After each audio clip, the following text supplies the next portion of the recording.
Welcome to Pindar Poetry. We hope you learned something new. You begin by confirming compatibility and power. Make sure the docking station, monitor, and laptop all have power and matching ports.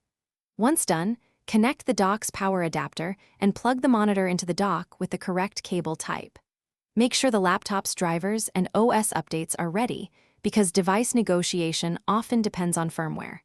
Label each cable so you can reverse steps quickly if something fails. This speeds troubleshooting and avoids accidental unplugging later. Next, focus on video routing and peripherals.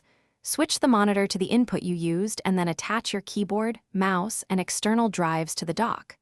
Once connected, let the laptop detect the displays, then open display settings to position screens, set resolutions, and pick the primary monitor. If you use multiple displays, arrange them to match physical layout. Make sure the network and USB devices are visible. This is why you connect peripherals to the dock before final tweaks. Finish by securing every connection and confirming the laptop charges through the dock if that feature exists. This saves ports and keeps the desk tidy. Verify audio output and display scaling, then set any power-saving options so the external monitor behaves when sleeping.